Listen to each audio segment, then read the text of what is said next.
We'll go ahead and get started.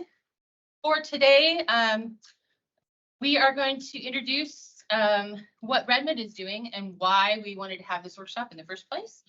And then we'll have our panel of experts share their experiences and their tips for making a successful project. We are not going to cover a lot of what is mass timber, what the benefits are. We're really going to try to zone in on the benefits and how you get a successful project. So if you need some more information just generally, we'll have some additional information afterwards, and we have some additional information we can refer you to online. Then we hope to have a really good, robust discussion. I'm hoping that all of our questions, again, we have some time to really talk about how you need to think about a project from the very beginning, what you need to think about, and again, just trying to get to that successful project. I do want to make a statement straight off the bat. The changes that we are making, the first set is going into effect January 1. Our goal is for this to be workable day one. If you want to come in that first day, you can come in and we'll get you to a successful project on our end. So just wanted to set that context. Jenny's going to introduce just some green building program updates. Yeah, so again, I'm Jenny Lybeck. I'm the sustainability manager here at the city. We just want to start kind of at the highest level. So Beckye and I have been working through Redmond 2050 to make some updates to the zoning code. We'll obviously be doing a deep dive today on the mass timber piece, but one other element that we are working to update is the citywide green building incentive program. The program that we have has been in place for well over a decade. It's outdated. And so we've just been working to refresh that and align it with the city's sustainability priorities. You can just go to the next slide here really quick. So you'll see there's a lot of alignment, but our intent was to create kind of a standard, if you will, kind of definition or expectations for green building. Right now, we have a lot of different kind of ways that we define green building across our zoning code and depending on the different zoning district. And so this is, again, our intent is to create a consistent approach to green building, which you will see come through in the Overlake piece that Beckye will talk about here shortly. But this program, it is voluntary. We're continuing to use a points-based system. With this too is that we're less focused on certification programs and we're pivoting to a focus on outcomes. So we're not, for instance, prescribing a specific green building certification program that you need to leverage or things like that, but we're, again, identifying those outcomes that we want to see advance to support our city's sustainability goals. And we did create a really comprehensive appendix, which has, all of the details if you want to dive in. Again, it's not the focus for today, but we did just want to flag that this is an updated program that will be available starting next year as well. And then this is just a quick summary. So we are establishing minimum requirements. Again, this is aligned with the city's sustainability objectives and goals. So if you're going to take advantage of this voluntary program, your project must be all electric. We are aligning with the city or the state ones. Let me just go through this really quick and then I'll answer your question. We are working to align with the state's clean building performance standard so that we have just good compliance with that state requirement. And then obviously pulling in embodied carbon benchmarking or baseline rather, and some reductions there as well. Will the slides be available afterwards? Absolutely, yeah.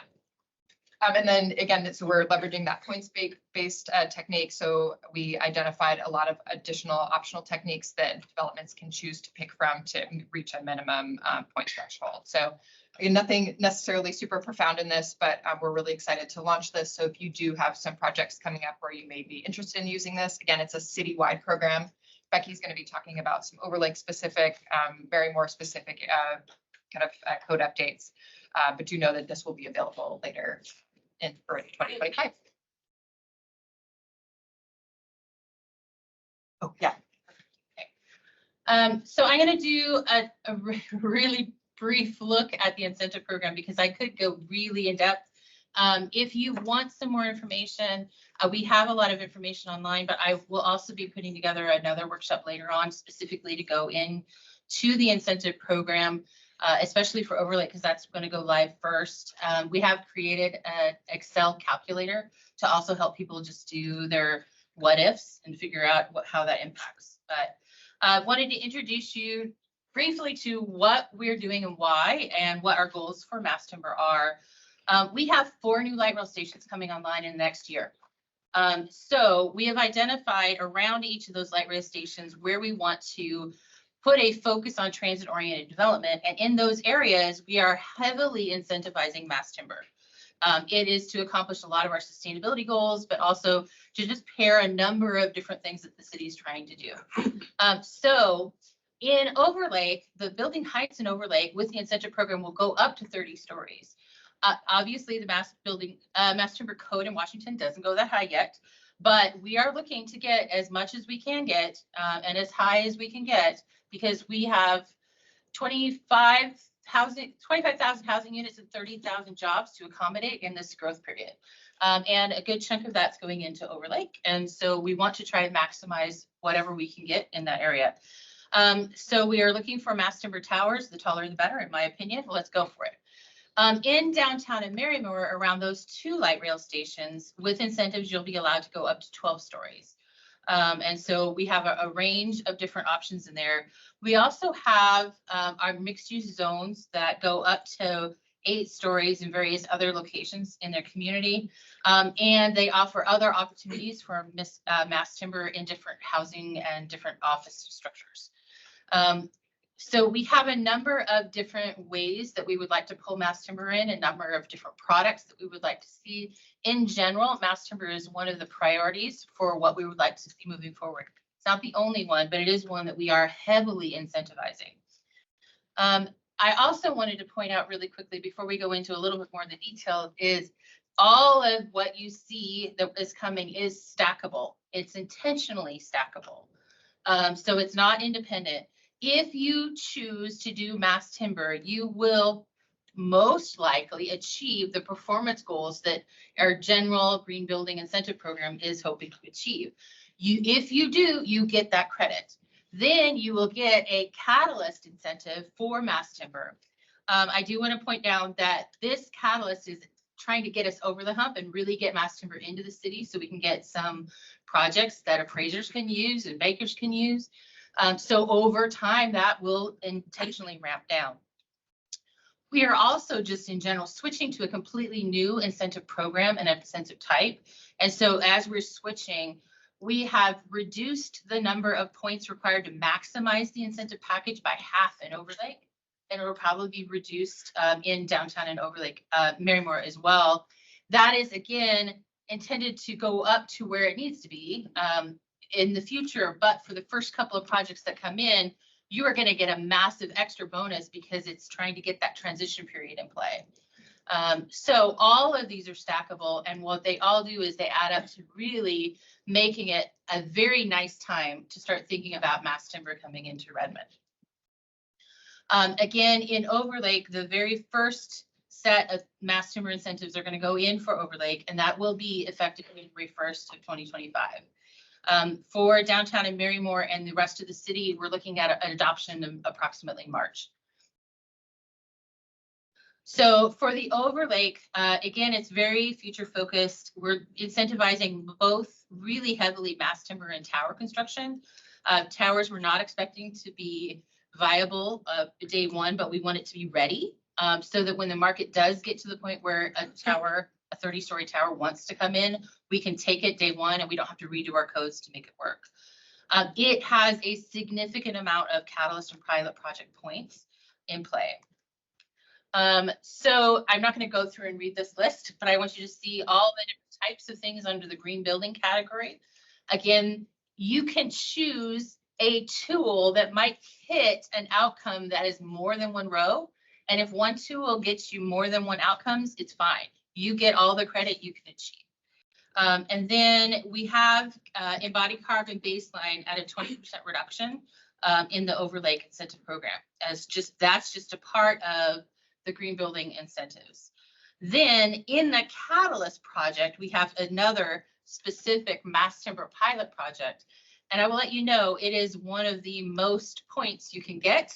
There's some affordable housing pieces that are also heavy points. But one of the larger point options you can get in the incentive program is a mass timber pilot project. So there's a number of other things that go into play with that and also have in there. We are also extremely emphasizing inclusive design. universal design, affordable commercial, anti-displacement, a number of other things. We're also really heavily looking at child and family friendly uses and a number of co-location pieces. So there's a lot of options to play with, and we do feel that the menu of options is such that there should be an easy win in all of our major categories. Our goal is to move the needle every project. Just keep it going. We have assigned both points based on the cost estimating that was done and city priorities. And so if it is a really expensive item, we have given you extra points. If it's a really high city priority, we've given you a lot of points. But you don't have to choose a really expensive item to get something in a category. So the way it is just whatever fits best in your, and you want to keep going, just go. Add the points up until you can maximize it. As I mentioned, we also have a calculator. It's an Excel spreadsheet. You just put a yes in the column you want, and it adds up your points. And so you and the staff would use the exact same calculator. And so you know what you would earn. So you could play a lot of scenarios through and test it. And we're happy to have a separate conversation on that. Jenny and I are both also available. My cards are in the back. We have a green building website that we just updated, and our Redmond 2050 website has a lot of information. Any questions before we jump over to our panelists? One question on your embodied carbon reduction. Are you using the CLF for the baseline? We have those guidelines specifically laid out. I'll send you the specific language, or I can post that in the chat. Awesome. Yeah. And I don't have something separate for all of our stuff. We're just referring back to how the general city green building program calculates things. We just don't want to have multiple ways of doing something. Just if Jenny's decided the city's going to do it this way, then everybody else does it the same way. All right, so I'm going to turn it over to our panelists. I'm going to ask them really quickly to introduce themselves and their team. Several of them have their team members here today or online. And then they're going to share their own presentations and share what they have learned and what you think they think would be super important for everybody to keep in mind. And I will start with Harry from DCI. Yeah, I'm Harry with DCI Engineers. I am a senior project manager over there, and I'm in charge of our Seattle Mass Timber group. I'm here to help share some general info about mass timber and where we're at on the structural side and some of the codes. And yeah, I have quite a few members of my team here. So, you know, we'll be around after this as well for questions. Okay. I'm Ted with GGLO. I've been involved in mass timber for 7 or 8 years, and I'm really going to share with you all today how it affects residential planning and how we've woven it into residential projects in our practice. I'm here with Kevin Reed and Sean Kennedy, who are also my colleagues, and I'd love to talk to anybody that has questions or comments. And Robert. My name is Robert Schmitz. I'm from Stockholm, Sweden. I'm an architect with long experience with timber. I'm going to tell you a little bit more about a project, a 20-story timber high-rise, full timber.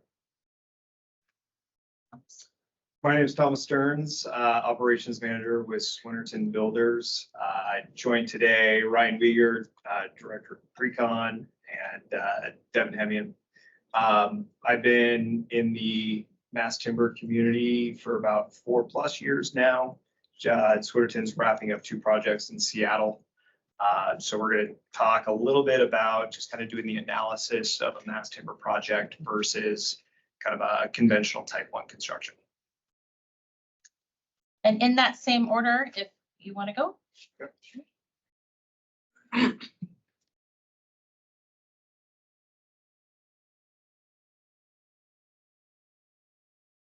All right, sweet. So a little bit just really quick for those of you that don't know who DCI is. We are a national engineering firm headquartered here in Seattle with 20+ offices across the United States. And then a little bit about why, you know, I'm here and why we know mass timber. This map right here, the numbers and the black dots show the completed mass timber projects that we have done throughout the United States. And actually, one thing I want to key in on here is if you look at it, you know, the total summation there is somewhere around 100 or so projects. And that's important because anybody that says I'm a mass timber expert you know, their number of projects is not in the tens of thousands like you would see with steel or concrete, right? So saying expert means, you know, I've been in it for the last 4 to 5, 6, 7, 8 years, maybe. Right. So it's just a good thing to keep in mind that everything with mass timber is relative, because as a product, as a building solution, it's still fairly new in our industry. So I was told today that we have a number of people here who are unfamiliar with mass timber. So to start off, I'm going to go over a little bit about some of the products available when you are using mass timber. The 4 on the left side of this page are have been around the long the nail laminated timber and tongue and groove have been around for a long time. Same with glue laminated timber, and then dowel laminated timber has been around since around 2018. The reason I separate the 4 on the left from the 2 on the right are that the ones on the left require different structural changes to your building. So for example, we can't use them as a structural diaphragm, especially being here on the West Coast, high seismic region. So you need to account for that and add plywood to your diaphragm. And so that's just a different piece when you're looking at these. When you have cross laminated timber or mass plywood panels, MPP, you can use that as your floor diaphragm. You reduce the extra time to put that in. That being said, there's pros and cons to each of the systems, right? But you have to look at it holistically. And so, you know, these are the basic products. And, you know, I'm happy to field questions later if people have questions, you know, more questions about these. And then a big thing we get asked all the time is, how does the timber do in a fire, right? Everyone thinks wood burns, right? Well, wood actually performs very well in fire. Wood chars at a consistent rate. So this image right here is actually a good example.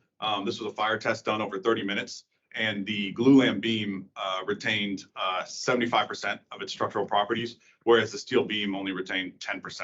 And the picture kind of tells, you know, the whole story right there, the warping of the steel beam. So now into the codes and where we're at right now with mass timber. So you can build mass timber buildings in type 3, type 4, type 5. All those options. But what we're really going to look at today is the new type 4 provisions that we're hoping to take advantage of, you know, in the city of Redmond. So the first one's type 4A, right? This is going to be your high-rise mass timber building, 18 stories of mass timber, total 270 feet. But the key thing about this is that you can't expose any of the mass timber. So if you look at that image in the middle there, you can kind of see in the section, you can see the cross-laminated timber, but it's all covered in gyp. So, you know, that's something that, you know, a lot of times a benefit of mass timber is that, you know, it looks good and that you get that biophilic design. But there are ways to design and go taller and not have that, but there's still benefits there. So like on the image on the right is a project in California we did that's type 4A, and we'll talk about that in a minute. There's also type 4B, which where you can expose some of your mass timber. Actually, currently, this is a more generic slide, but for Washington specific, we adopted, I think back in 2018, that we can expose all of our mass timber in type 4B. Now there is a caveat to that. It is 100% of your floor area, but that also includes your beam faces. So it usually comes out to about 90% of your total floor, which you can usually get by covering some areas in bathrooms or kitchens if you're doing residential. If you're looking at office, you could do elevator lobby and usually get close to that coverage. And then type 4C, this one is 9 stories or 85 feet, which I know a lot of people look at and say, well, you're never gonna get 9 stories at 85 feet. That was originally 110. It got shot down at code hearings quite a few years ago, and so we're stuck at that point. But in this type, you can have all your mass timber exposed, 100%. There's no calculation need to be done. Everything's open. And then the last type is type 4 heavy timber. This one, same 85-foot limit, but you're at 6 stories. And again, fully exposed mass timber. So those are the 4 kind of type 4 types that you can live in. All of them have a fire rating required, which is why I showed that picture of the beams earlier. So in type 4A, you're at a 3-hour fire rating. In type 4B, C, you're at 2-hour fire rating. And actually the cool thing about the heavy timber, type 4 heavy timber, is that you get to assume as long as you use the minimum sizes spec'd in the IBC, you meet your fire rating required for the heavy timber. So that one's a little different than the rest. And so now I'm going to show just a couple projects and what we did to, to have a successful project with these. So this is one to Haro. It's the first multi-story project in California that was completed back in 2020. And the interesting thing about this is you'll notice it's only 3 levels of mass timber, right? And, when I said earlier, like mass timber expertise is relative, right? This is 2020, the first multi-story mass timber project in California, 3 stories. That kind of tells you all you need to know, right? Like this is still fairly new. But the cool thing about this project is, you can run all your LCAs, all your carbon analysis.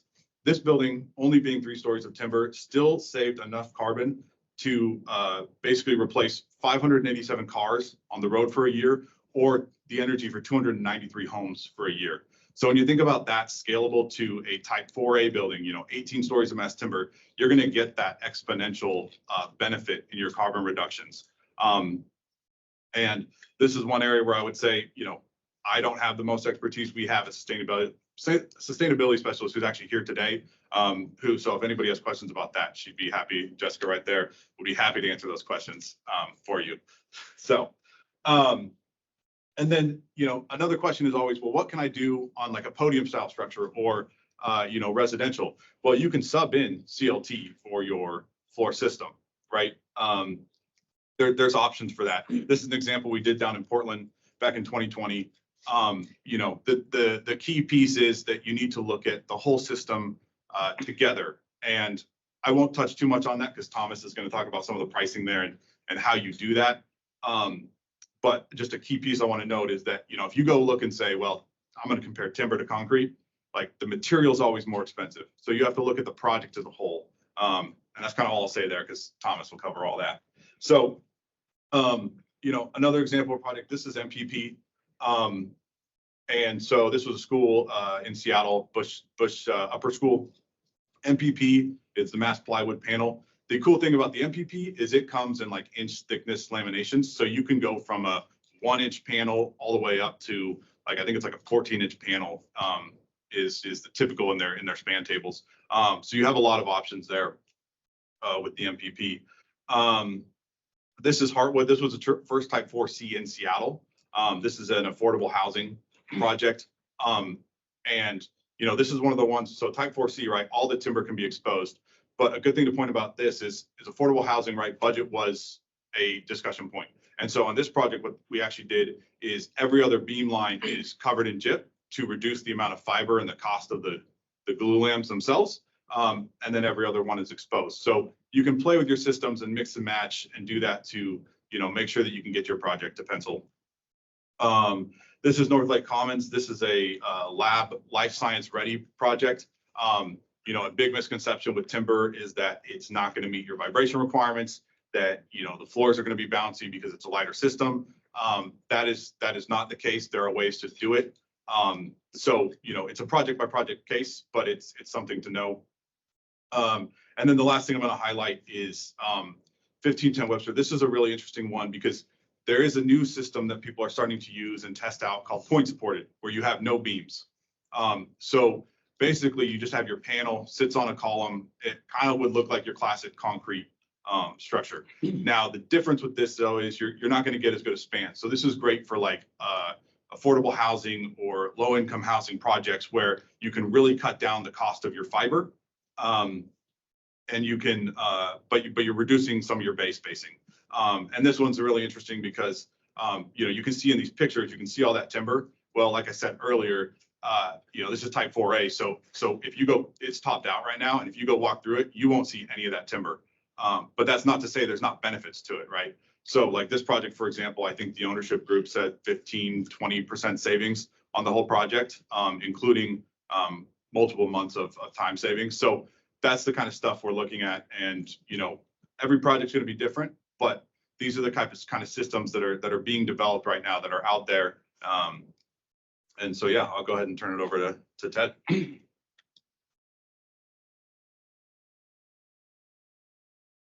Great, thanks, Harry. That's really tough to follow that there's DCI is prolific. Hang on just a sec. I'm just going to get adjustment here started.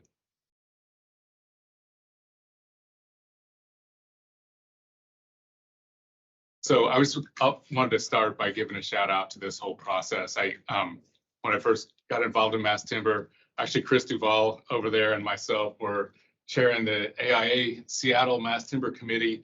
And one of the first ideas that we teased out to sort of scale it up or to sort of extend it into the market was we need incentives. And we talked to lots of folks, City of Seattle and other agencies, and got a lot of blank stares. And so it's great to see this happening. It's great to see that Redmond wants to put a stake in the ground here. I think, unfortunately, you see like other cities like Milwaukee and Portland really taking up that mantle. And I think Seattle should be the Seattle area should really be the home base for mass timber. So it's great to see this happening. There's a lot of whys with mass timber. I think as designers, we're really drawn to the tactile qualities of it. It's this warm and beautiful material. It's also very tectonic. The way that pieces are joined and brought together is just, there's real poetry to that. And of course, in our region, there's a really profound story about the sourcing of it. And we're really in heavy timber region here, and can have a huge impact on how all of this is managed and how it can be managed sustainably. Our interest really at GGLO is how we can really build cities with this material. So creating a biogenic or sort of a city based on that wood fiber is something that's really exciting to us. And as I mentioned earlier, we're also very much about density and providing dense infill communities. So we've and our clients have looked at ways of introducing it into our project work. Here you see a recently completed project we did over in Bothell with Avalon Bay Communities. Timber Lab was actually the vendor for this, and so really great tie in there. This is a case where a residential developer was able to find a scale and scope that was suitable for them for mass timber, which I think is really great. And this has become sort of the front door to their project. We've also brought it into other amenity buildings for that same client, just really testing it out, getting them comfortable with it as a material. I also wanted to mention that any of you that have worked with glue lambs in your project have already worked with mass timber. Here's a glue lamb focused project that we did several years back over at Washington State University. And I think that's, to Harry's point, there's a number of different products available. All of them fall into that family of mass timber, which is really great. For us, when we look at mass timber, we try to think of the appropriate application of it, because with housing, cost is a huge deal. I know that's not the case with other product types, but with us, it's really about getting focused on cost and feasibility. So at the very outset, when we're looking at planning our project, we looked at how it's going to pan out, just really the geometry of mass timber and how it can be executed cleanly. Here you see some examples. I'm just going to go back at Green Partners, which I'm going to elaborate on in a little bit. Kitsap Bank, which is a project we have over on the Kitsap Peninsula, an office use, but the Perry, which is actually a mix of condo and affordable housing over in Ketchum, Idaho, finding ways to introduce it there. And then a ways back, I did this project, which was a hybrid version of mass timber and open framing that is in Seattle, that again, just looking at the right application for these materials and how they can work together. Again, on the why question, the market relevance for housing, I think, is just really right there. It can create an elevated brand profile for the project and really start to define it. I think residents will find the experiences really desirable. There's a sustainability component we've talked about. And when it's visible like this, like mass timber is, I think residents it really strikes a chord with them. And then there's also a performance aspect. The thinner profile of mass timber versus other structures really gives us an advantage when it comes to implementing. We do a lot of planning, and a lot of residential density starts at very large scale planning efforts. And that's really when mass timber kind of comes into play. Here's sort of a diagram or a transect that shows the spectrum of product types that are available. This doesn't get all the way up into the taller towers, but you can see each one of these has sort of a cost baseline associated with it. So when we're looking at solutions for every given site, we're sort of spinning it through these gears and determining, you know, what's really suitable, what makes sense, and what's going to become a reality. I think just sort of short, long and short, what not to do in mass timber planning is to introduce a lot of sort of exotic geometry. A lot of that's going to start working against you relatively quickly. So some of the existing municipal codes tend to push us in directions that aren't necessarily mass timber friendly. So that's one thing to look for as this gets implemented. We do have clients that, again, like at a master planning level, we're really looking at how to plan for mass timber.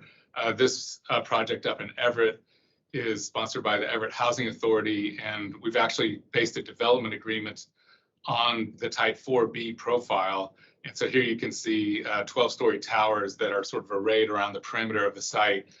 That's all baked into their PDO for this project. The first phase, which is in the lower right-hand corner there, is just getting underway. And as that one sort of gets its legs underneath it, that will enable these other tower phases to be activated. And I might leave this for others to discuss, but one of the things that we found pivotal is that the new concrete codes, if you were to do those 120-foot towers in concrete, the lateral design is quite intensive for that under the new codes and makes it, you know, either equal to or more expensive than mass timber in a lot of cases.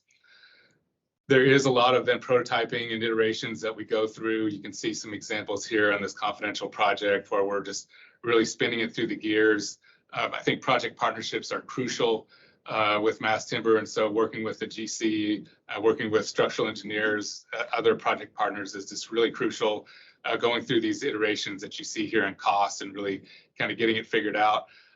That can come all the way down to, you know, determining value of crane time, number of cranes in the schedule, all of that sort of getting baked in relatively soon or early on in the process. So that's something to think about. And then again, we have some structural engineers, so I'm not going to riff on this too much, but you know that the essence of the project really those spans and then those foundation systems. I know in a lot of Western Washington and Redmond, there's issues with soil capability, and so a lot of that comes into play in cost analysis as well. With residential, it's all about, you know, the spectrum of product types. We've looked at different iterations of that as well. Here's an affordable housing client we worked with in Los Angeles who was looking at really creating sort of a shell of mass timber floor system with wet pods that would be offsite produced and dropped in. I thought that was rather innovative. They had a repetitious unit type that they were wanting to work with, and they felt like they could get it down to the science project of creating a wet pod and sort of a slab-like system that could all get trucked in and reduce that on-site labor. We've also looked at volumetric modular, just dipped our toe in that with Gurdon and Cadence as clients and project partners. Just kind of shaking this down, you can see volumetric modular has this sort of baggage of doubling up the lid and the floor system, which can get up to 27 inches of thickness. And in this case, we're looking at how mass timber might be able to reduce that sort of redundancy in that structure and get a more efficient profile. And as I mentioned, you know, we've also looked at combining it with open framing systems. We've done that on several projects and costed it out. I think by and large, we find that just having a simple monolithic mass timber floor system is probably the way to go, but we have looked at it in both ways. In closing here, I just wanted to spin through a case study we did here. This is the Green Partners project over in Woodinville. And at last year's conference, we presented this case study. We really looked at how we make this work. It is a project that you all might be familiar with. It's about 220 units.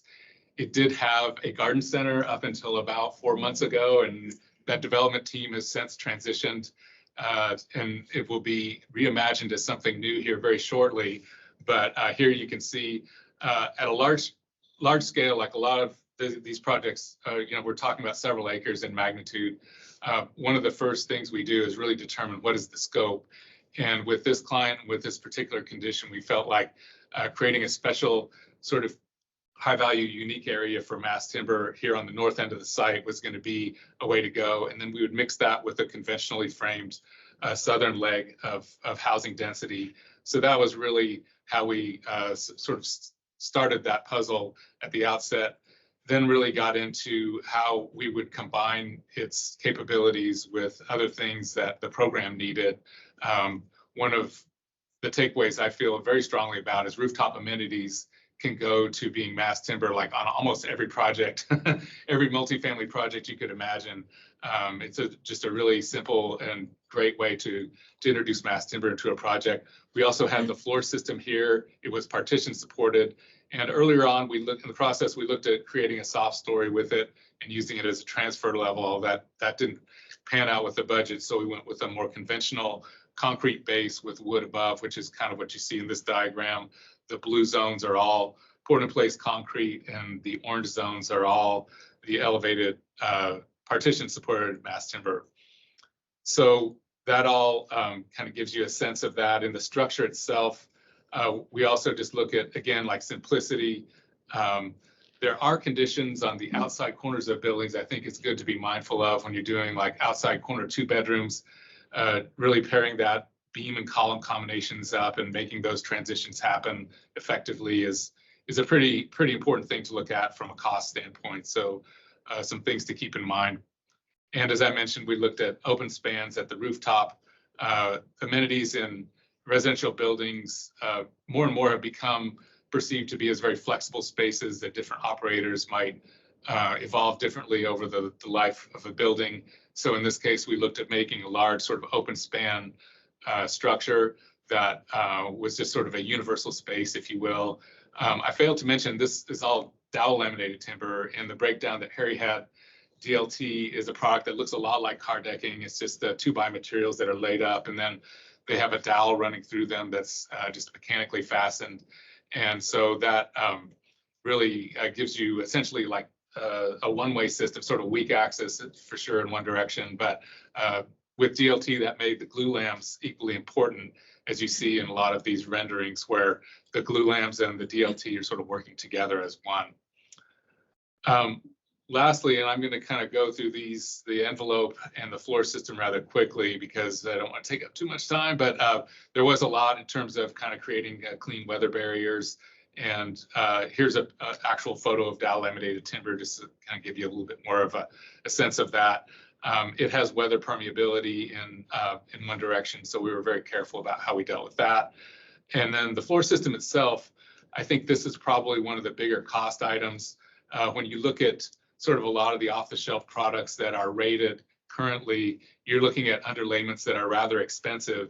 And the real science project on our project was really looking at getting a third-party evaluation of a preferred profile for this. And I'm just going to speed through some of these. Finding the right combination of underlayments. On the left, you see a very high-performing heavy acoustic mat that unfortunately is also very expensive. It's also takes a lot of sort of labor intensive to install. Each one of these coils, I think, is over 200 pounds. So we looked at, on the right-hand side, using this much lighter acoustic mat and bringing it in with another floor underlayment to perform. And that was something that we had Maxon test for us. And after the second or third try, we got some really great results, and which the client was really happy about. So the other thing is, we did some the fire retardant treated applications that got it a 90-minute rating, and I'm just going to go through these pretty quickly too. But long story short, we were able to use it in some unique transition areas, and so that's totally possible. I think at the outset, I think most people feel some trepidation about third-party testing. I think we found it to be fairly cost-effective and was done in the flow of the project. We didn't have to pause any of our work phases for that. Maxon was great. Sierra, our general contractor, was great, sort of queuing that up. So I think that's a lot to share, but happy to go over this in depth with any of you that have any more questions, or if there's any other that we can help you with, it'd be great.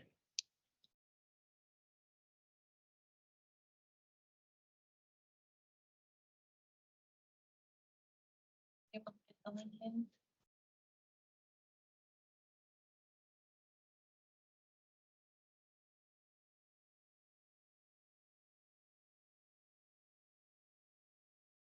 So we're going back a week to San Francisco. I was invited by the Swedish Institute to a conference in San Francisco. That's why the reason why I'm here from the beginning, and then I was kind of invited by way here to present a little zoom out to see what happened, what's going on in Europe regarding timber construction.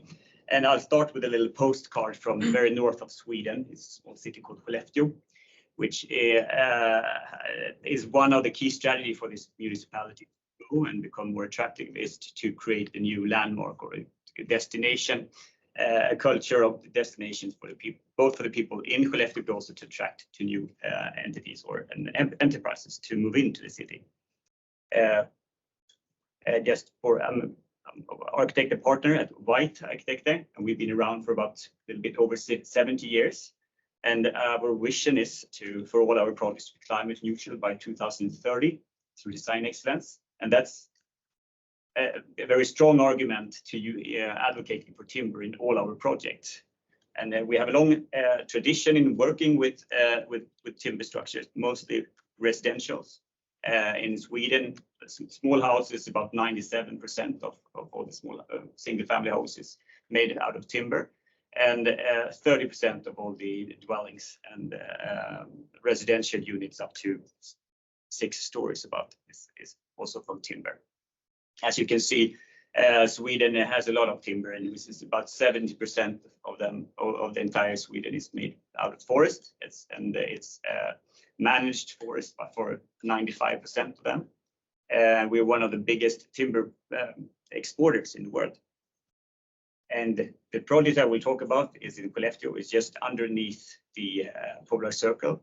You can compare it to Dawson City in Alaska. So it has about the same conditions Alaska has. And of course, with a long timber tradition and modern timber technology, which was very good presented here by the previous presenter, it's about 25 years old, and Sweden has quite quickly adapted that into starting their own traditional sawmills, starting to understand what is CLT, glulam, DLT, not so much in Sweden, but hopefully it will come in there as well, LVL, and created their own chain of production, basically, from the tree trunk to the finished product, so that they hold the entire value chain in that. And I think that's an important factor in our success, basically, in Sweden, using that. And also the municipality has been drivers in this quest with local networks and national wide networks, which is called Timber Cities. And of course, together with the lobby from the timber industry, creating timber strategies for the municipality so that they can see that business, academia, and municipality works together in order to create a more sustainable society where timber comes in as a big part of that. And this document says basically that you have to evaluate the use of timber in your new construction, and you have to argument if why you're not doing it, basically. That's turns around the head for people, sorry for English. Yeah, so we have been doing a lot of residential towers up to 10 stories in CLT, and combination of CLT and stick frame production. And in Sweden, we have a long tradition of prefab. So the transition from concrete and steel to timber has been quite easy on us, because 95% of all our residential production is made from prefab, and mostly in timber then. So we have done lots of different combinations of mass timber, both with CLT, for cores, or concrete for cores, CLT, and prefab stick production for walls and other fittings.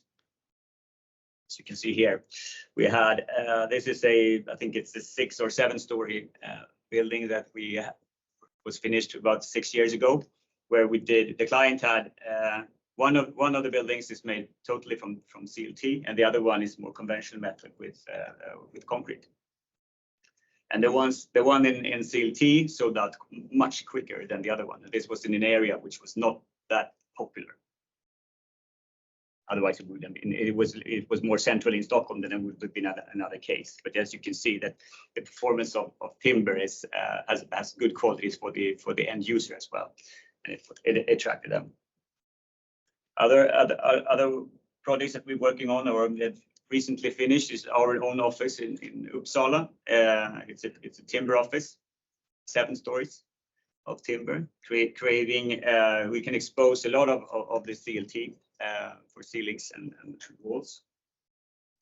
And this was as a commercial project. It was zoned as a concrete building, and which we managed to convince our client that we should do this in timber instead of so that we could reduce the climate impact, basically. And this was also leased out very early and quite quickly. Yeah. Another project that I'm working on right now is a 15-story high-rise in the central, or the very heart of Stockholm. And today there is another building here. It's a 15-story concrete building from the 60s that has to be torn down because performance of the concrete has run out. And the problem here is that this plot is just above the train and the subway station, and it has 5 stories of basement, concrete basement, and so you couldn't really take away that basement. But instead of using concrete, we could replace it with timber, and we can build on top of the basement without any extra posts, basically. So timber on top is a very good argument to using timber in an environment, in an already built environment, as we could see in the previous presentations. Also, it's really good solutions. Sweden is quite in the forefront of this, and this is a part of a new district that will be only being built in timber. We've started this recently by building the first residential buildings and there will be about 12 blocks of timber buildings just outside the city center of Stockholm. And this is a private developer which unitedly said that we have to stop our carbon emissions, and we have to reduce them. So from the municipalities driving the way to the private developers also implementing it. But for the project that I'm going to show you, it's a culture center and a hotel opened for 2 years ago, up and running. It's 20-story, locally sourced FSC certified mass timber, where you can see everything, all vertical load is made out of mass timber, glulam and CLT. And I don't know, I hope you all know square meters, 17,000 square meters and 11,000 square meters in a hotel. I couldn't even try to. And I've been trying for this week, but I know I can't get my head around it. So it's basically just in the central plot of the city, between the main square and the new train station. It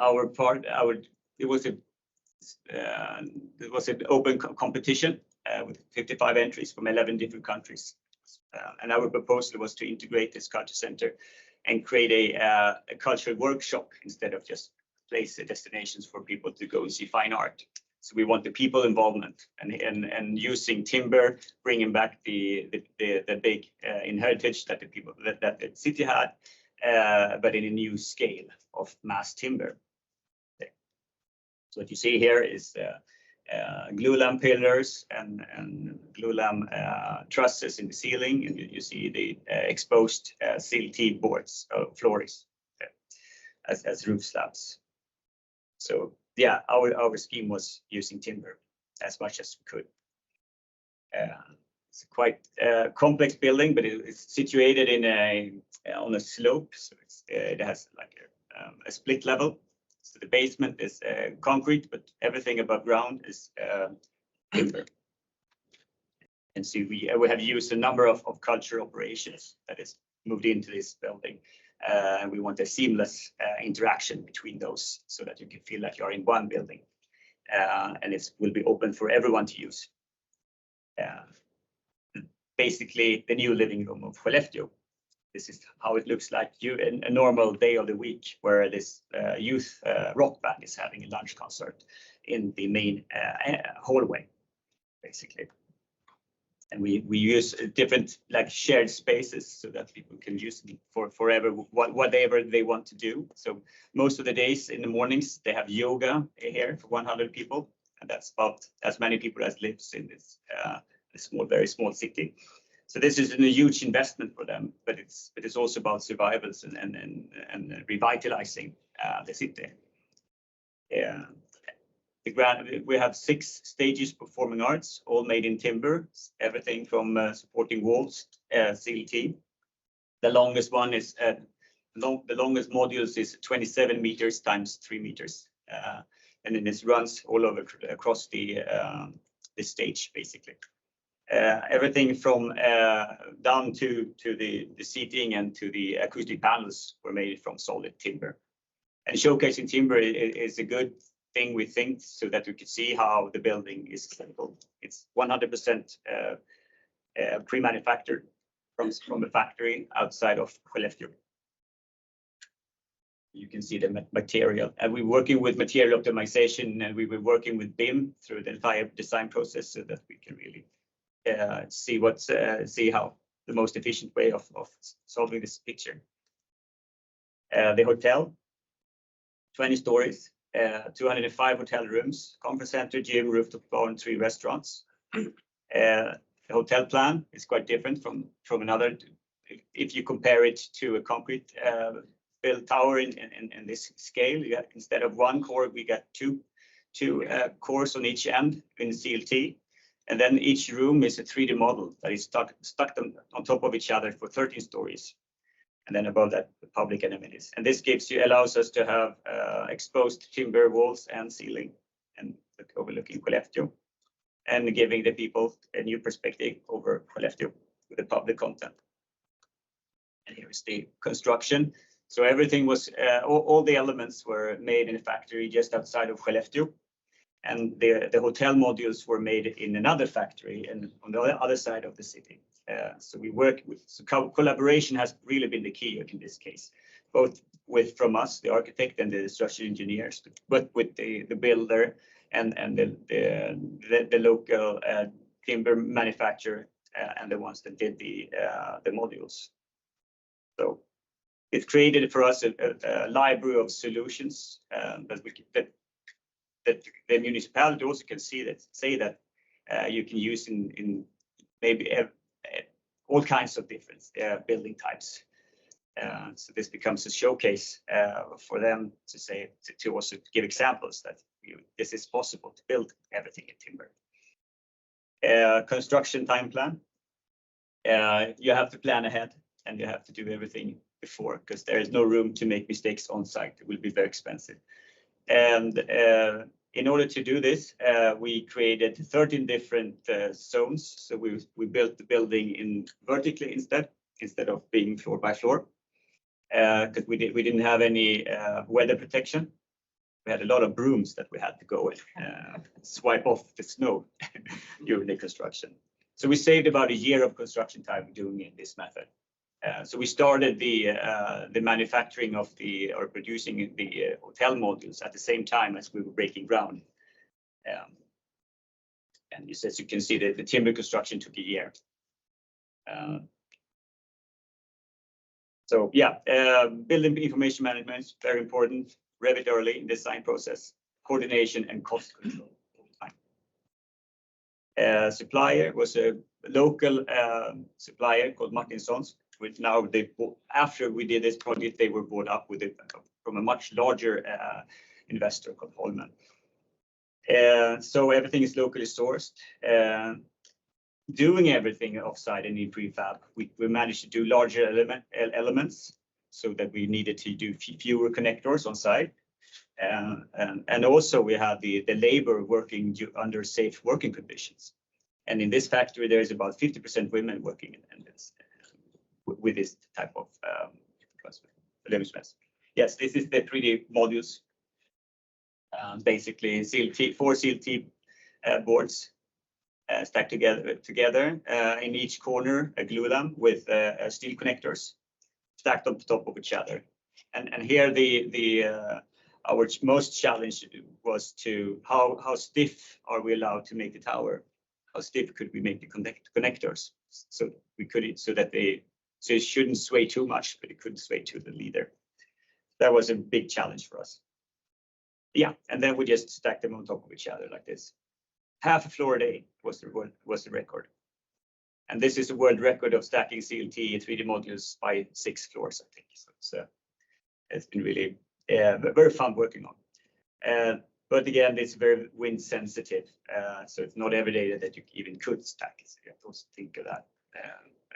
You have to have this emergency plan also. And then you ask, how can you build this tall? In Sweden, we work with a performance-based fire safety regulations, meaning that you're taking people first and the building can burn down, but we need to get the people out safely in a certain amount of minutes. But nobody wants to insure a building thinking of that. So we also have to have a lot of procurements to do so. So it's the R90 for the tower, R60 for the culture center, but we have a redundant sprinkler system.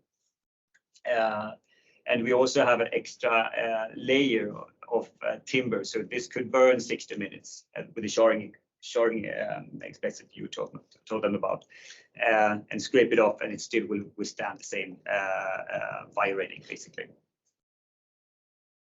Yeah, BIM we used for everything, and this was built during COVID, so it's quite good. So we could be in Stockholm and review everything on site with this on-site cameras.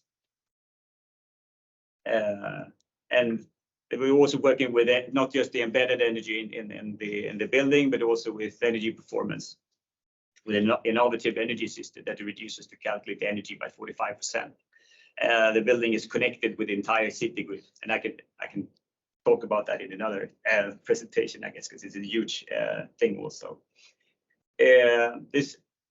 We at the time when we were doing this building, we didn't have a carbon LCA, but we have done it when the finish was erected, and it is a carbon negative building on the life cycle analysis over 50 years. The emissions balanced with the balance with renewable energy, carbon sequestration, for example, and our shows that the result is very low, 202 kilos per square meters. But if you take the carbon sequestrations in consideration, it is minus 500 kilos per square meters, which means it's hard. It gains more carbon than it emits. But you have to replant the trees. So in 2022, Time magazine named Skellefteå one of the world's greatest places, and much for this building, and it has attracted quite many new companies in the green energy transition, and a large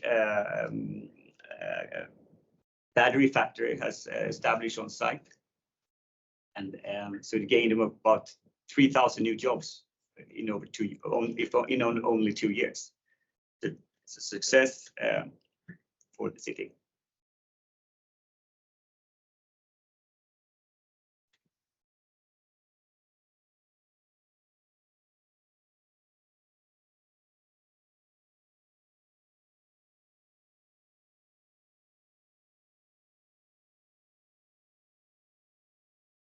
Save some time for Q&A, so I'm gonna hustle a little bit through this. So again, my name is Thomas Stearns. I'm the operations manager for Swinerton here. Our office is in Bellevue. Who is Swinerton? We're a 135-year-old company. We're started in California, but as you can see, we now have 21 offices across the United States. We're employee owned, but probably what's relevant to this group that I want to point out is that in the last 5 years, we've completed $867 million of mass timber projects. And currently we have 760 million in progress, either in construction or recon. Timber Lab was mentioned earlier in one of the presentations. And so Swinerton, a few years ago was decided that we were all in on mass timber. So we created a wholly owned subsidiary called TimberLab. And TimberLab is a fully integrated partner that can do engineering, supplier sourcing, fabrication, installation, full VDC. They pretty much cover the gamut. And so we actually stopped updating this slide a couple of years ago because the text just got too heavy. But you can see that the footprint of TimberLab and Swinerton across the country really spans from coast to coast. And there's fabrication facilities both in Portland and down in the Carolinas. And one thing I really like to kind of promote for clients that are considering mass timber is bringing a partner like TimberLab on early. And the industry knowledge that they have and the connections when we're doing analysis, whether it be cost or supply chain, you have an ability to leverage a partner that can bring that information to the team to point us in the right direction without being committed to a single supplier. TimberLab is supplier agnostic, meaning that they can go supply their glulam or their CLT from multiple suppliers throughout the country and bring that bid competitiveness back to the project in the form of savings. We saw that on the Northlake Commons project that we recently completed, where we were able to utilize a specific supplier and save 40% over the competition.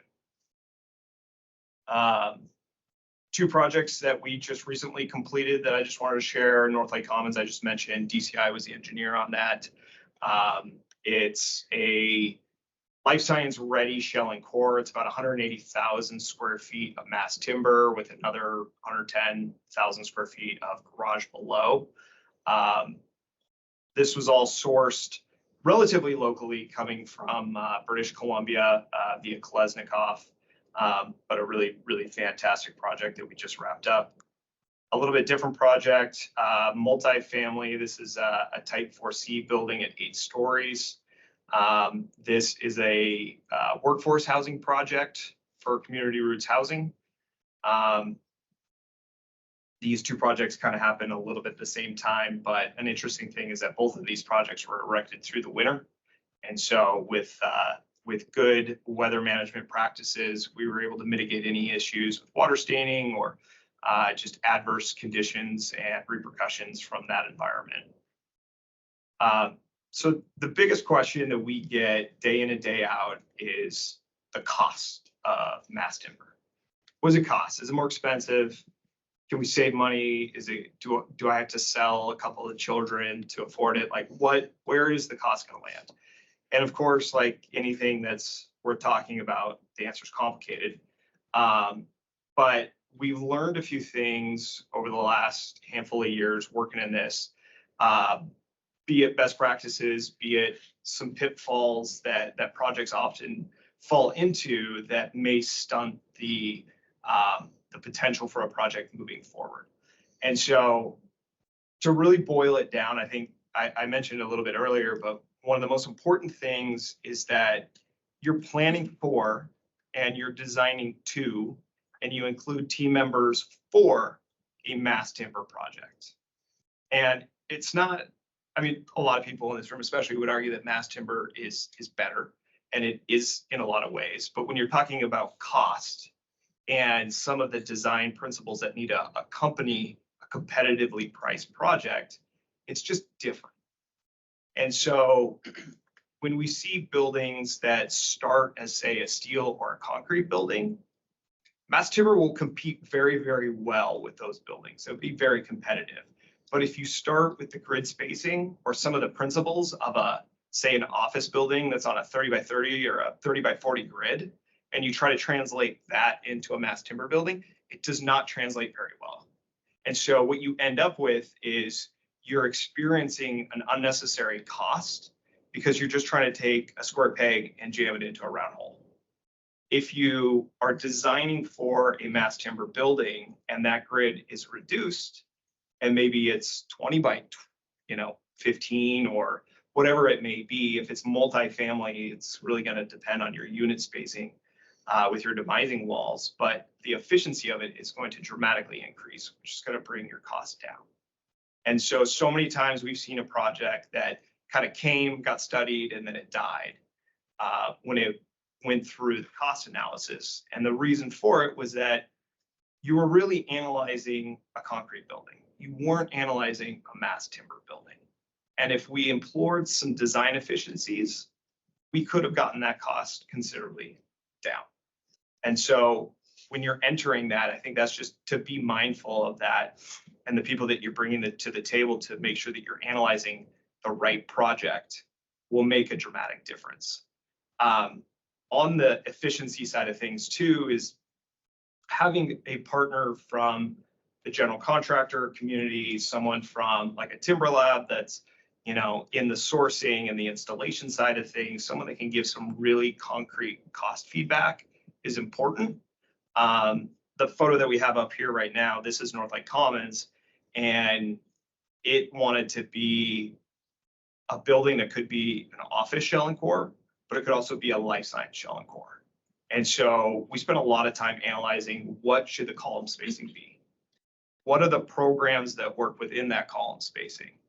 And do we want to stretch it and pay a premium?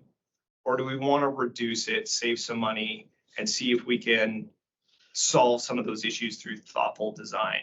And so we worked with DCI to come up with several different spacings for the columns. And then we worked with Weber Thompson, was the architect on this, where they did some test fit programs to make sure that the column spacings that we were looking at would work for a future program. And I think we started at like 15 foot and we went up to 22 or 23 foot. And DCI did analysis, okay, what does that do to our beam size? And then we did a cost analysis to figure out where that real efficiency lied. And in this case, when I say efficiency, what I really mean is just reducing the cubic footage of fiber that's on the project. And what we ended up finding is that I think we ended up at 17 and a half feet. 17 by 20. Yep, 17 by 24. And we could have gone a little bit bigger, but the program really didn't need it. And we could have gone a little bit tighter, but the efficiency wasn't dramatically different. And so being thoughtful, spending a little bit of time and leveraging kind of the experts on the project, we were able to go through and find really the most dialed efficient column spacing for the project. This project also has some interesting angles to the building. And so, you know, I think Ted kind of touched on the fact that some interesting design kind of undulation throughout the project makes for a really interesting looking building, but it also drops your efficiency. And so in this case, we made a conscious decision that that loss of efficiency and that increase in cost was worth it to gain the kind of design interest from the angles of the building. But because mass timber has different cantilever capabilities than say concrete, there's some things that need to happen in order to achieve some of the geometry that the architect was looking for in that building. But again, it's better to be deliberate about what you're buying, right? What is the cost of that angle or that element versus if it was more rectilinear. And then probably the most important thing that I see and is really important to ensure when we're doing this cost analysis is that we're looking at a holistic picture. If we do a side-by-side comparison of glulam column, glulam beam versus concrete column, concrete beam, mass timber is probably going to lose that fight every single time. But that's very, very short-sighted to the overall project itself. Ted, I think you also touched on new seismic code, right? And so a mass timber building is going to be lighter than a concrete building.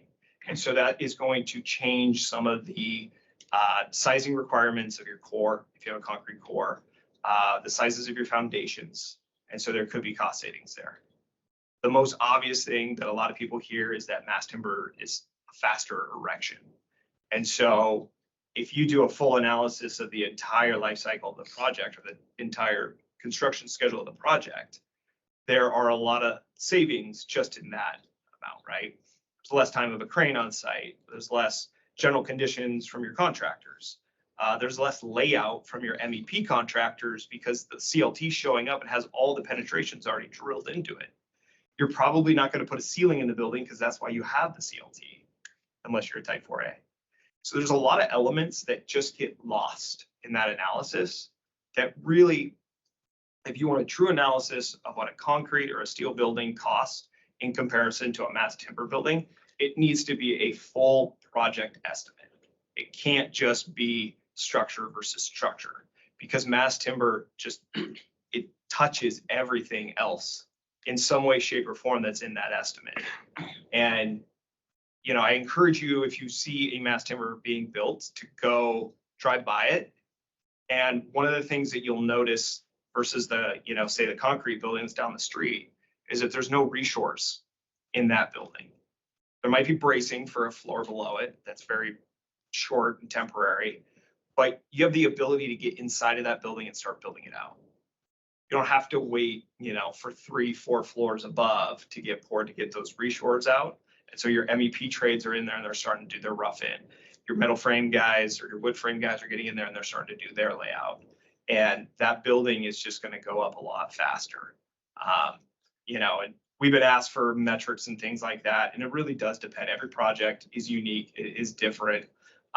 But you can see some incredibly substantial time savings associated with mass timber. And even outside of the construction costs, when you're doing this analysis and, you know, you're putting into your pro forma to see what that looks like, is that, you know, there's a time to market when that building is now generating a revenue, and it's faster to market through mass timber than alternative means. And at the end of the day, I'm not a developer, so I don't know how you analyze this, but you have an asset that's unique. It's different than a lot of the market. And, you know, I believe, and I think a lot of people have just kind of said it without a lot of data behind it, but hopefully you have an asset that's worth a little bit more at the end of the day when you go to resell it on the market. Thanks. Thank you to everyone.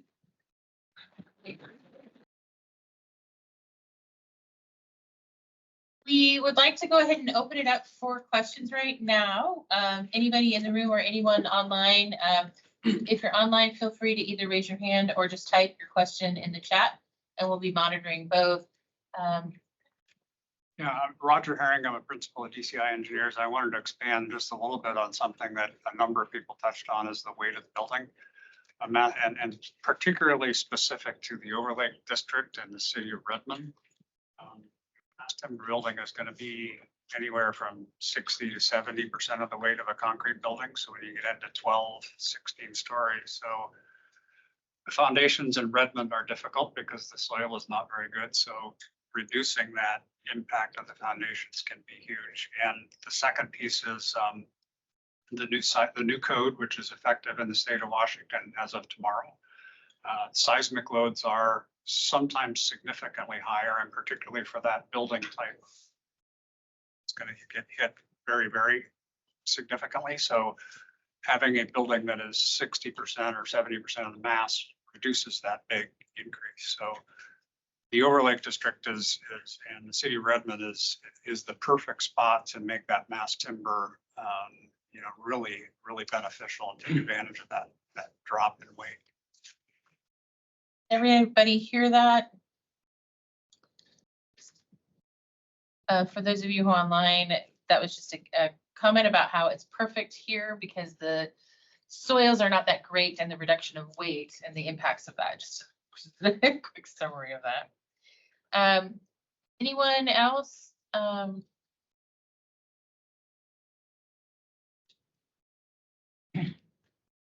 You know, I might chime in online if you guys are fine with that. Can you hear me fine? Go for it. I think, you know, as this whole team that's sitting there has done in the past, I think Thomas nailed it, right? You've got to look at these projects holistically. And we've seen that time and again, right? Where they, you know, their initial schematic concept design estimate comes in, mass timber is too expensive, and they're ignoring the speed of construction. They're ignoring the sustainability, carbon footprint benefits. And so if you guys have not seen it, there is an Environmental Protection Agency document that has come out that has put a social cost at carbon. And so our project, one of our tall projects in Portland under construction right now, it was $590,000 in carbon, almost like tax credit sort of incentives there. So there is some serious money behind that social cost of carbon to consider. Kind of all I had. We had a couple of questions that came in the chat. The first one is, what do you see as your review challenges with new materials introduced in codes? And what are the challenges for foundation design with tall mass timber? Yeah, I can take that one. So I guess the first part of that, for in Washington, I guess in general, the new material part of it is not really an issue. Like I think I mentioned earlier, we adopted the tall mass timber codes back in, I think, 2018. So that doesn't really come into play too much here. If you were to go do a project elsewhere, yeah, there might be some problems with that, and you might need to, a lot of these tall mass timber provisions have not been adopted across the country. But I'd say here generally not really an issue. And then in terms of effect on foundations, so if anything, it's saving you money.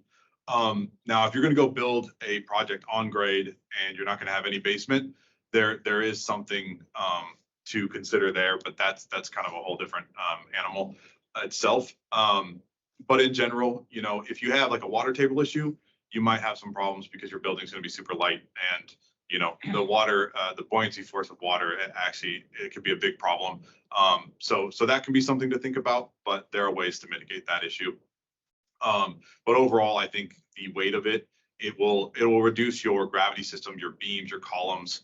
It will reduce your lateral system. Less mass in the building is less seismic force that we have to design for, and that all trickles down to your foundation. So ultimately, a couple people touched on it. Ted mentioned it first. The lighter building, the lighter system, you're going to see that trickle down effect in the cost throughout your entire project. I would add, like for the Gardens District, that's in Woodinville, which is not euphemistically not an easy jurisdiction, like for permitting standpoint, and they by and large accepted the architectural and structural components of the project very smoothly. And then, as I mentioned, we did some third-party testing to really address cost, and we're able to do that in a very timely way, and the jurisdiction accepted those results. So I think it's all quite doable. I think most folks are quite familiar with it now on the agency side, as far as like buildings level review. So it's not an unknown, or I don't think there's any sort of controversy there.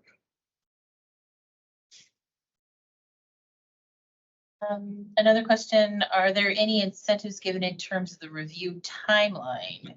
Or do there any impacts on the review timeline? That would be great. There was. That would be Not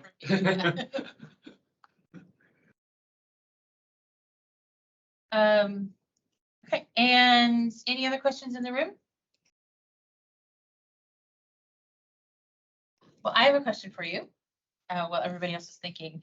So what is your number one piece of advice for somebody who's just starting to think about their property and what they want to do if they want to consider mass timber? What's your thing that you absolutely think that they absolutely must do really early on in their project? Go. Yeah, I guess I'll start. I think the first thing is to decide why you want mass timber. There's a lot of reasons out there, and I think if you really hone in on the why, you'll be able to set your goals for your project, and then you'll have something to measure against. And so whether it's environmental and it's carbon sequestration, and that is what you want to drive towards, then as you're going through a process and making a lot of decisions along the way, you have something to measure back to why you're making those decisions, and do they align with that goal? And maybe it's because you want a product that's going to be unusual, right? It's going to be a little bit different than market. But so often we've kind of been in this stage of projects getting developed and the why gets lost. And then decisions get made that really aren't measured back to those original goals, and it gets lost. And I've talked to a couple developers where it's 6 months later and they say, man, I wish we had really done mass timber, because I kind of forgot that this was the reason why. That would be my advice. I would say the impetus here, if the Redmond 2050 policies give a tailwind to mass timber, then that's an excellent start or a precursor to taking down any site for sure.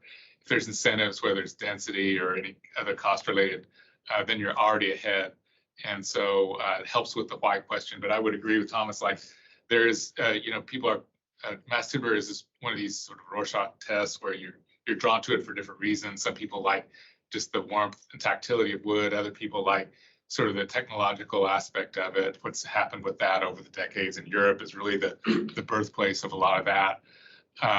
Other people, like the carbon story and the sort of potential it has to scale up with forest management practices. So all of that's really important.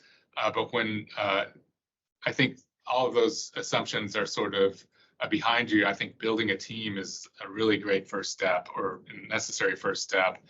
And I think the great news there is there's a ton of talent in this region. There are architects, consultants, contractors that are quite familiar with it, as you can see here. So I think anyone in that position is going to have a lot of great choices and be able to move forward with a really strong dynamic team that's going to be able to make it happen. Else? Anything you want to promote there as a first thought? I mean, I agree with everything they just said. I think a key piece that Ted just touched on at the very end there is picking a team that's familiar with mass timber, and because through everything we've talked about today, right, you need people that understand it to be able to push it forward. And over the next 10 to 15 years, there are going to be a lot more people that gain that expertise. But with anything, right, we need momentum. We need projects to go, because right now, if you look at it, if you talk to any consultant who's worked on a mass timber project, 85% of them, die at pricing or die somewhere. And so the more we can get going, the more the whole industry will build up that momentum.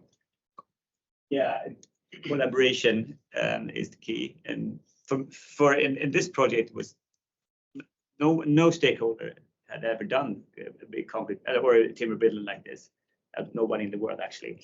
So it was a very fun trip for everyone, because there was no one could say that this is how we do it. I mean, the building industry is very conservative and you don't want to take risks. So we really had to rely on each other so that we could make a feasible building. And in Sweden, we don't have any incentives. So it was a commercial building that we have to compare to other more concrete ones. So I think it's a nice journey also. There's one thing to add on to the team collaboration and what to know decisions to make. A lot of times as we're going through a development process, owners and developers really want to, push decisions as far down the road as you can, depending on the trades. And building a team is really important for architect, contractor, developer, but it also extends all the way to MEPs and those who are coming down the line, because decisions made early on can have a real strong impact on, those trades that, at least in our area, can be pushed to way down the design process. So early involvement of all of the subs and all of the disciplines and holistic thinking, like Thomas was saying, that holistic thinking has really got to push and pull a lot of the, the involvement much further in the process, earlier in the process. And that's something that a lot of people have said over years, but it's still something that we find is a hindrance in the process. So as you're developing a project, make sure that you're consulting and talking to MEP and sprinklers, things that are, often left till the very end are really critical to the success of a really high quality project, in a mass timber. We had no room to do anything this will solve on site. Everything had to be solved before that. And it was a really important things that you said, and also educate the people that aren't familiar with prefab. That goes hand in hand. Right. This is just kind of some practical advice to someone who's about to start this off, is that the pre-development schedule and the pre-development cash flow looks a little bit different with mass timber. There's a lot of things with mass timber that happen early. And that is in a lot of the coordination, the early trades, the modeling.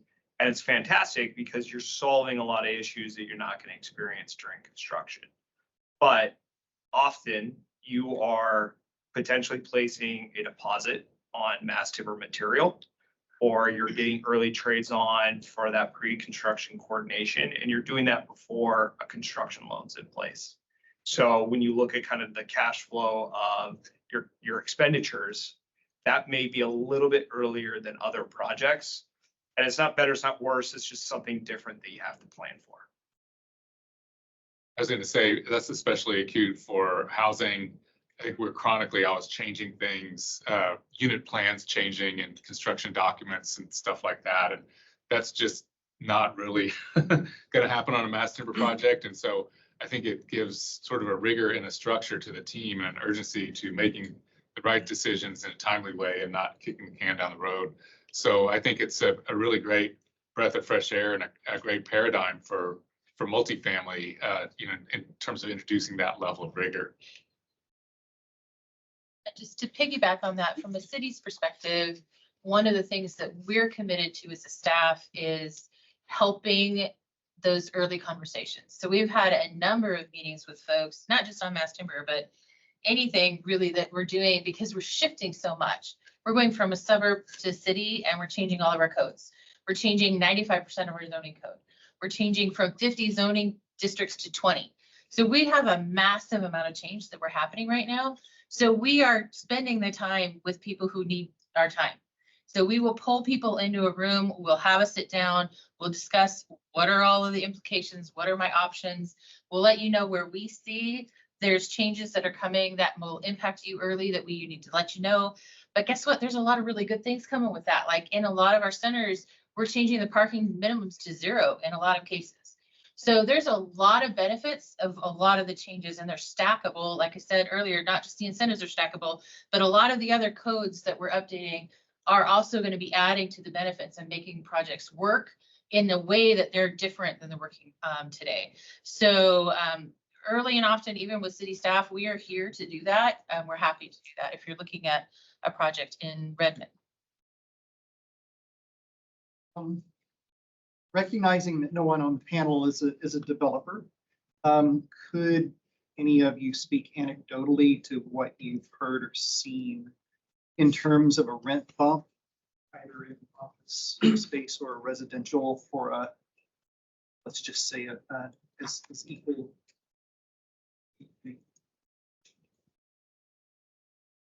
I could, oh, go ahead. No, please. I was going to say, I'll give a plug. The International Mass Timber Conference is in 2 weeks. So if you're getting your toe wet here and you're still interested, head down there. It's really great.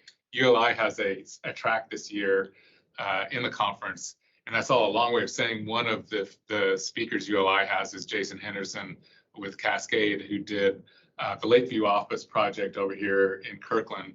And by his estimation, a nickel bump in the rent was a justification for the change between structural systems for that project. And I think that I found fascinating, given, where office rents are.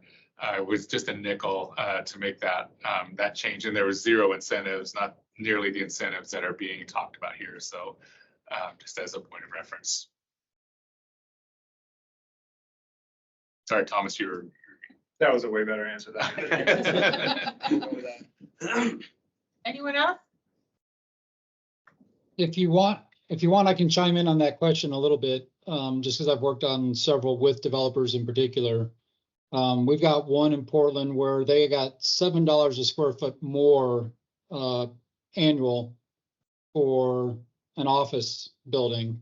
And it was somewhat of a fluke, to be honest with you, but that's a good valid number.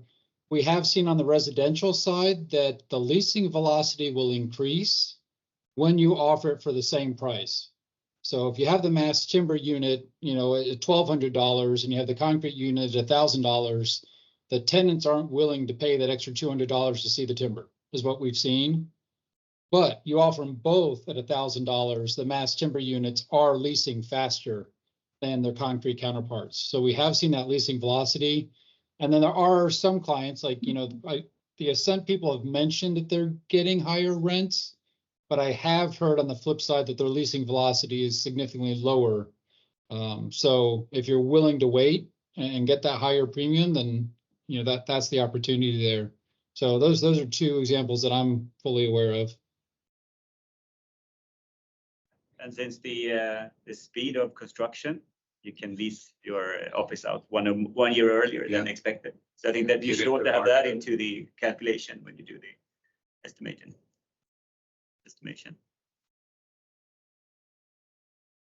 So I have one last question. So most of our panelists is familiar with what we're doing in our code updates. What do you think about the market being ready for us when we're ready for the market? Are we matching, or is the market not quite there yet and we will need to wait like we're going to need to wait for our 30-story tower?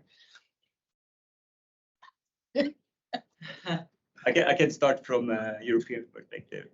So we won this competition for 20-story building in 2015. Before that, everyone was really hesitant of, oh, should we really go with timber? Is the market ready? Now you can't even win a competition without proposal timber. All the private developers are saying we need this in our portfolio because we need to, because they also see the value of young people that they want to be in an environmental situation. So I think that's a driver also. No, I would say that's totally right on. And I think the time is now. I don't think there's a future tense. It's like really any product type that's available now to the market can be done in mass timber, except, ultra tall towers. So with housing, that gives you just a plethora of options. And again, there's, scenarios you can easily see a move down renter, someone that had lived in a house in the suburbs and their kids are gone and they want to rent, somewhere close to where they were. But, the east side markets here are really just perfect for that move down renter that, is a renter by choice, essentially. So I think there's a market for sure. And as I mentioned earlier, that, the bump is real, as Ethan mentioned as well. The Lakeview office I mentioned that has set the record for rent when it leased up. So I think it's really all happening right now. There's obviously a softer market with interest rates, but as that sort of sorts itself out, it's we're in perfect position to see this next sort of building cycle take on these opportunities. And again, it's great to have incentives because that helps tip the scale in that direction. I'll echo that. I mean, the time is now, and when you look at the industry as a whole, the industry professionals to make this happen are there. The material is there. The incentives, obviously, and it's been a breath of fresh air actually just working with Redmond and talking through some of this stuff, because anybody in the room who's worked with a jurisdiction before knows that it's hard to get incentives for certain things, and in this region specifically we don't have any incentives like this, and so it's the time to take advantage of it. And if you don't take advantage of it now, by the time you do, there's going to be 100 people in line in front of you. So yeah.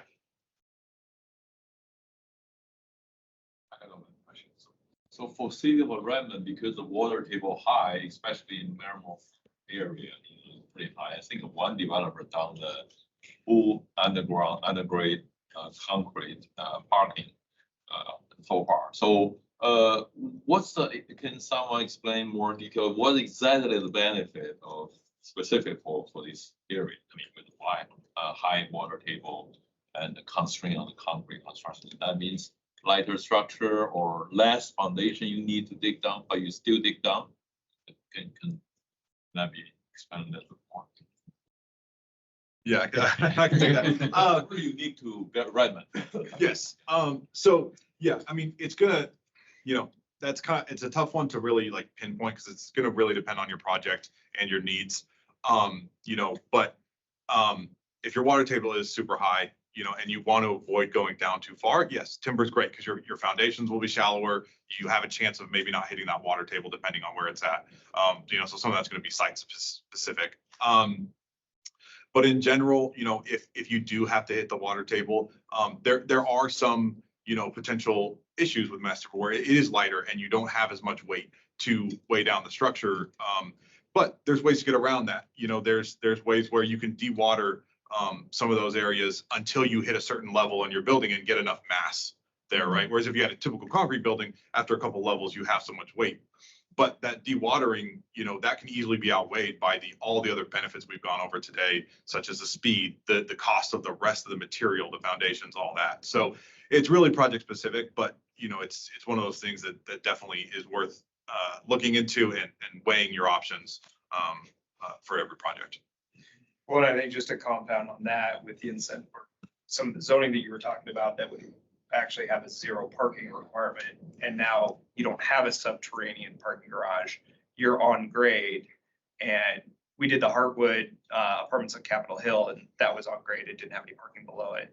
And I mean, it was a fairly decent size 8-story building, and the foundations for that were not very deep at all. I mean, we had a couple of utility structures that went well deeper than any of our foundations. So, you know, if you can have a shallow foundation that doesn't get down to the water table, then that can save a lot of costs and a lot of time in dealing with that. I'm going to go ahead. We are over time, so I'm going to go ahead and stop the recording. Thank you for everyone.